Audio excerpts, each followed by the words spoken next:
सबसे पहले भगवान भोलेनाथ के चरणों में प्रणाम करती हूँ, मेरा प्रणाम स्वीकार हो।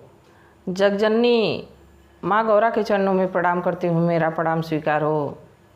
सभी देवी देवताओं के चरणों में प्रणाम करती हूँ, मेरा प्रणाम स्वीकार हो। आप सभी गुरु भाई गुरु बहनों के चरणों में प्रणाम करती हूँ, मेरा प्रणाम स्वीकार हो। मेरी वीडियो अच्छी लगे तो लाइक करिए, शेयर करिए। चैनल पे नए हैं तो सब्सक्राइब करिए और कमेंट में हर हर महादेव ज़रूर लिखिए। भगवान का नाम लिखने से, बोलने से सारे कार्य सिद्ध होते हैं, तो भगवान का नाम ज़रूर लिखिए। आज मैं कहानी लालच पे सुनाने जा रही हूँ। एक लालची परिवार का और एक संत की कहानी है। संत बहुत धर्मात्मा रहते हैं। हम लोग की तरह जैसे मैं आप लोगों को कथा सुना रही हूँ, कथावाचक रहते हैं, पर उनकी कथा कोई सुनता नहीं है।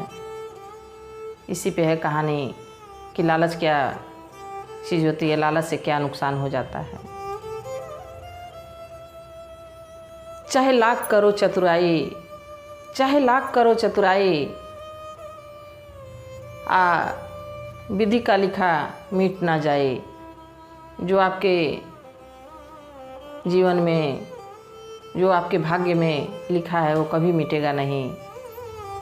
बाकी भगवान भोलेनाथ के शरण में आप जाएंगे, उनकी पूजा आराधना करेंगे तो भले वो ना मिटे, बाकी उसको सहने की शक्ति भगवान भोलेनाथ की तरफ से मिलती है। भोलेनाथ प्रदान करते हैं।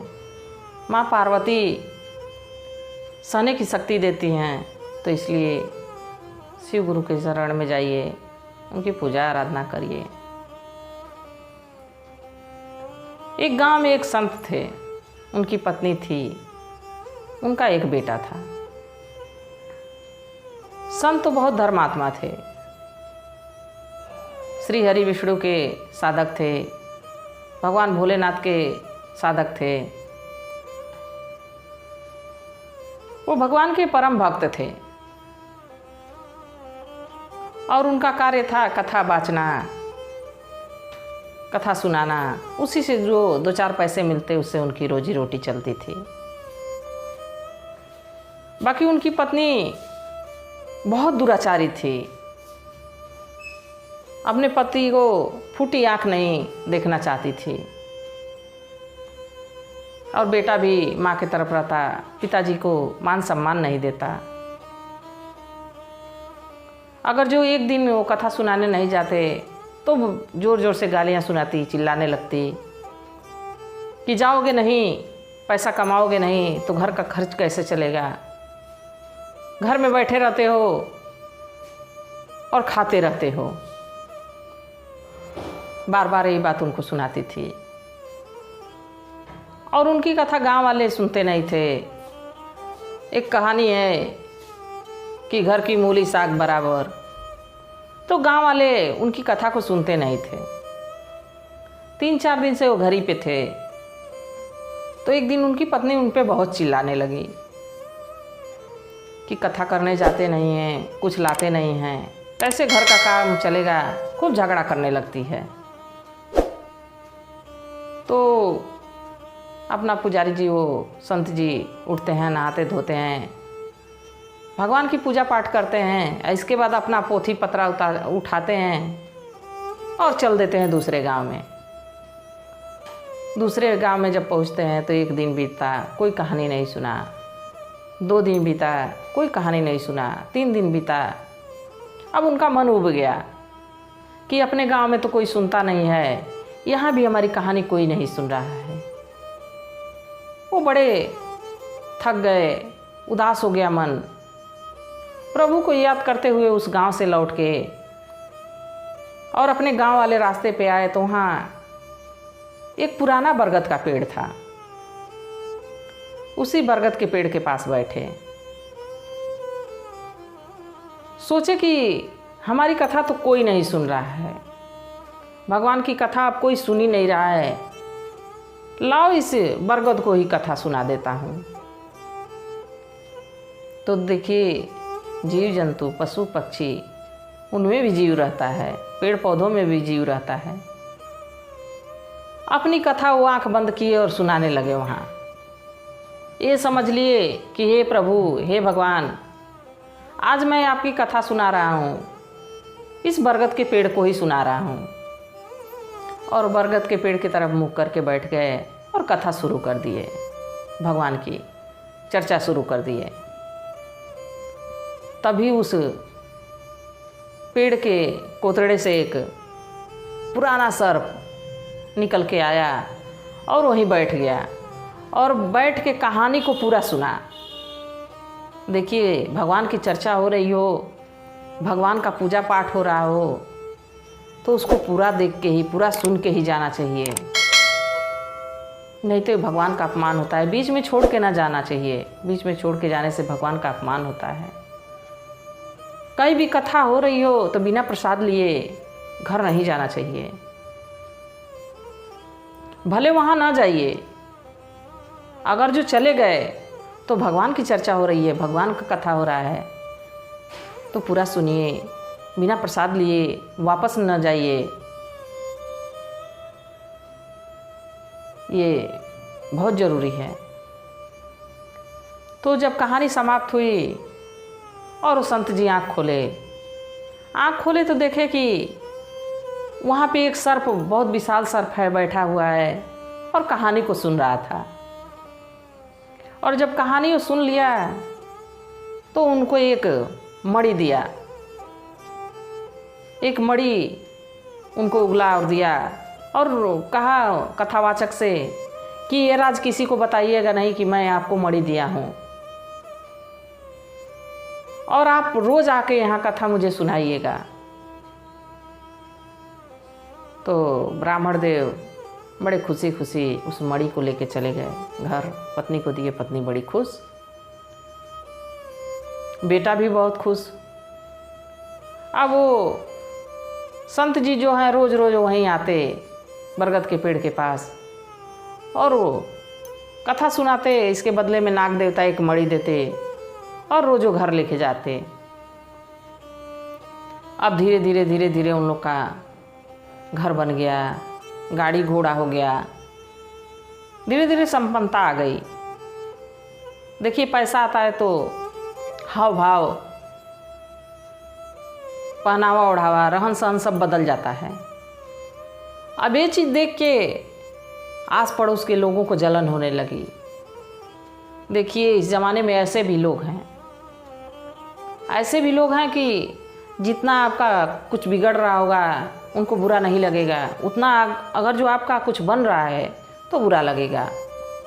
आपके आस पड़ोस में ऐसे बहुत से लोग होंगे, आप देखे होंगे कि अगर जो आपका कोई काम बन रहा है तो उसको देख के बहुत जलन होगी, और कुछ बिगड़ गया तो बहुत खुशी मिलती है। ऐसे लोग दुष्ट प्रवृत्ति के होते हैं,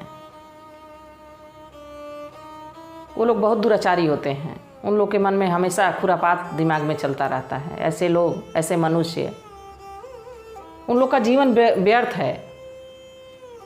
जिन मुख राम नाम नहीं आवा, सो मुख ब्रह्मा व्यर्थ बनावा। जिसके मुख पे राम का नाम ना आए, भगवान भोलेनाथ का नाम ना आए, वो मुख, वो शरीर, वो आत्मा समझिए कि नश्वर है। वो शरीर किसी काम का नहीं है, मुख किसी काम का नहीं है, हाथ किसी काम का नहीं है, पूरी शरीर किसी काम का नहीं है। ऐसे भी लोग हैं। तो धीरे धीरे लोग जलने लगे उनसे। कितना गांव का तो कोई कथा नहीं सुनता, पता नहीं कहाँ कथा सुनाता है। और धीरे धीरे लोग कान भरना शुरू कर दिए। उनकी संत की पत्नी का और बेटे का कान लोग भरना शुरू कर दिए कि ये संत तुम लोग से छिपाता है, इसके हाथ तो कोई खजाना लगा है। और वो दूसरे के बातों में आ गई, क्योंकि वो भी दुराचारी थी। जैसे आप लोग गुरु भाई गुरु बहनों गाँव में पुरानी कहावत सुनी होगी कि कुटनी, इस घर का झगड़ा उस घर लगाना, वैसी औरत थी। तो दूसरों की बातों में आ गई और संत जी पे नज़र रखना शुरू कर दी। संत जी अपना पोथी पत्रा उठाते और उसी बरगद के पेड़ के पास चले जाते कथा सुनाने। एक दिन अपने बेटे को साथ लगा दी। बेटा गया तो देखा कि नाग देवता आ रहे हैं और कथा सुन रहे हैं, इसके बदले में एक मणि दे रहे हैं। आके अपनी माता जी को बताया। अब माँ उनके खिलाफ षड्यंत्र रचना शुरू कर दी। संत की पत्नी उनके खिलाफ शुरू हो गई अपना षड्यंत्र करना। और अगले दिन कहीं कि खूब अच्छा खाना बनाई और कहीं संत जी से कि भोजन करके जाइएगा। संत सोचे कि आज उल्टी गंगा कहाँ से बह रही है, कभी कहती नहीं है खाने को, आज कह रही है खाने को। फिर भी उनके मन में छल कपट नहीं था। देखिए, जिसके मन में छल कपट रहेगा उसका कोई काम नहीं बनता है। और जो सच्चे मन से कोई कार्य करे, भले लेट सही, भले देर सही, बाकी होता है। तो ब्राह्मण देव सोचे कि जब इतने बढ़िया से कर रही तो लाओ भोजन करके ही चलते हैं। और वो जैसे वो भोजन किए उसमें नशीला पदार्थ मिलाई हुई थी, वो खाए और वहीं अचेत हो गए।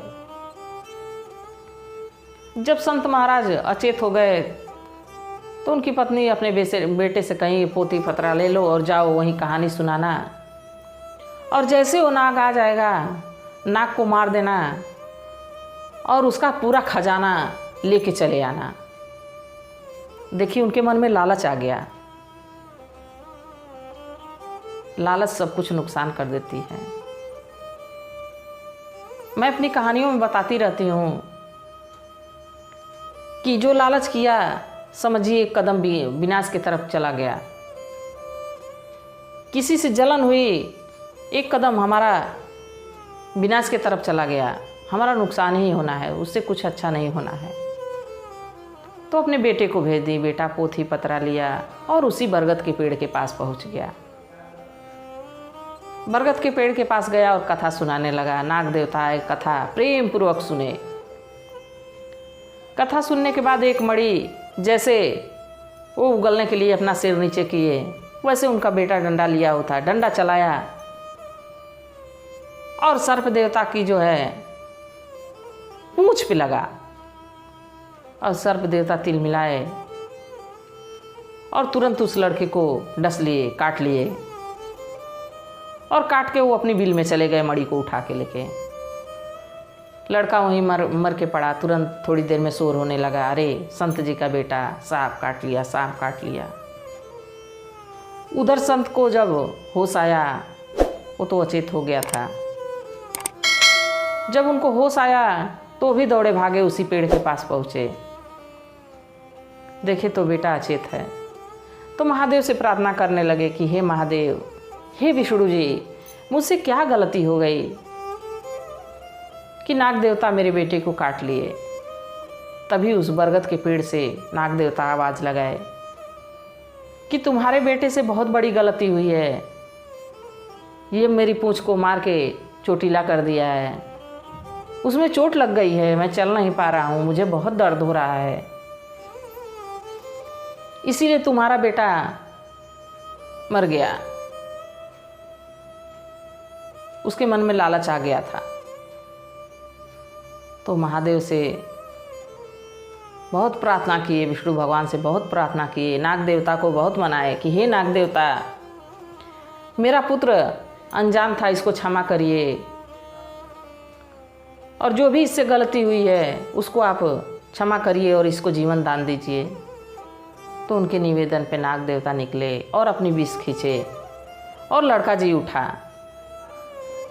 उस दिन उनकी पत्नी की भी आंखें खुली और वो भी भगवान भोलेनाथ से, श्री हरि विष्णु से माफ़ी मांगी, नाग देवता से माफ़ी मांगी कि हे प्रभु, अब कभी मैं ऐसी गलती नहीं करूँगी। जब तक इस पृथ्वी पे जीऊँगी कभी किसी को देख के जलूँगी नहीं, कभी किसी से कटु वचन नहीं बोलूँगी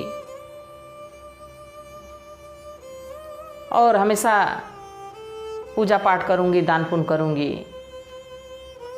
तो देखिए गुरु भाई गुरु बहनों, आप लोग भी जहाँ रहिए वहाँ भगवान की चर्चा दूसरों को बताइए। जो नहीं जानते हैं उनको बताइए कि भगवान की महिमा क्या होती है, भगवान के बारे में बताना चाहिए। अगर जो कुछ हमको आ रहा है, कुछ हमको अगर जो ज्ञान हुआ, चाहे किसी की भी कहानी सुनिए, कोई भी किताब पढ़िए, धार्मिक किताबें पढ़िए, अगर जो उसमें से कोई भी ज्ञान प्राप्त होता है तो अपने आस पड़ोस में, अपने जानने वालों को, अपने रिलेशन वालों को ज़रूर ज्ञान देना चाहिए, ज़रूर बताना चाहिए कि भगवान की महिमा क्या होती है। और एक कहानी यहीं पे समाप्त हुई। जैसा कि मैं कही थी, कुछ गुरु भाई, गुरु बहना कमेंट की हैं, उनका नाम मैं कहानी के लास्ट में लूँगी।